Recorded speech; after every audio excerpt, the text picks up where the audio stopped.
Shalom saudara, ya berjumpa kembali kita di dalam Gerbang Iman Gereja Baptis Ngadinegara Inspirasi melalui ajaran nyata. Hari ini saudara, saya akan ajak saudara merenungkan firman Tuhan dengan tema mengalami kuasa Tuhan di tengah masalah.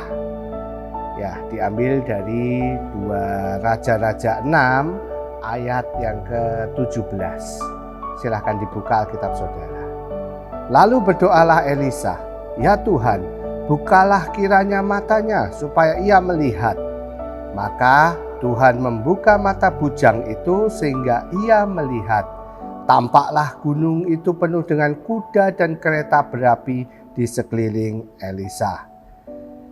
Saudaraku, saya ingin bertanya kepada Anda. Hal apa yang Anda lakukan saat ada tantangan di hadapan Anda?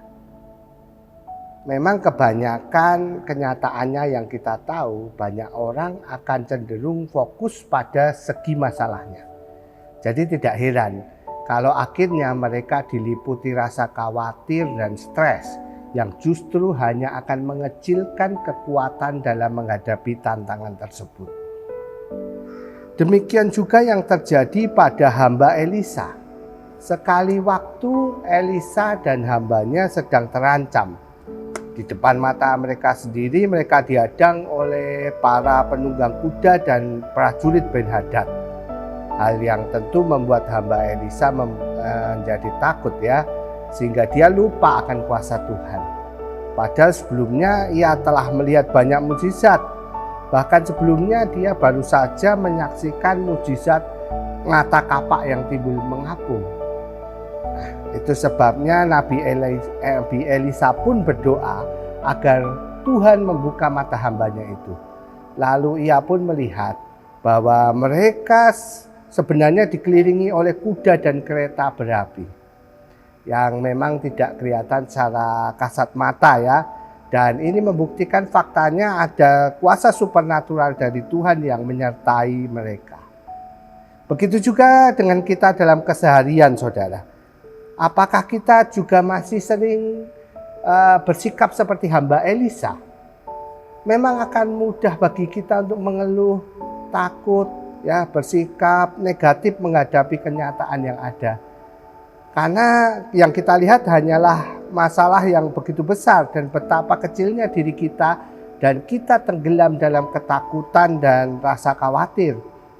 Tapi saudaraku, kebenarannya kita justru harus seperti Elisa, bukan hamba Elisa.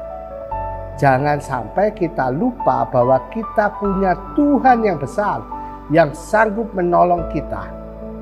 Jadi jika saat ini mungkin ada di antara kita yang sedang diperhadapkan dengan masalah yang nampaknya nggak bisa diatasi sekalipun, mari sadarilah kita punya sumber daya dari Tuhan. Nah, sekalipun mungkin nggak bisa melihatnya saudara, tapi ada Tuhan beserta kita. Ketidakmampuan untuk melihat dengan mata fisik itu tidak meniadakan fakta bahwa Tuhan ada bersama kita. Itu sebabnya saudara, yang perlu kita lakukan hanyalah melihat dengan mata iman bahwa kuasa Allah selalu menaungi kita. Seperti yang telah dikatakan oleh firman Tuhan, bahwa kita harus berjalan dengan iman, bukan dengan melihat. Itulah jalan kita menuju kemenangan saudara, yang akan memberi kita kedamaian dan sukacita. Jadi sekarang mari kita tanya diri kita masing-masing. Bagaimana bila kita diizinkan melihat masalah dalam hidup kita, siapakah yang kita pandang? Ingatlah kebenaran ini saudara, dalam menghadapi tantangan yang ada di hadapan kita, kita harus selalu melihat kepada Tuhan yang besar, yang akan menolong kita, serta meyakini bahwa Ia akan selalu menyertai kita.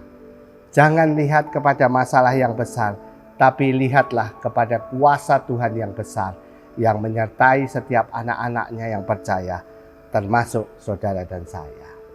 Amin. Tuhan Yesus memberkati saudara.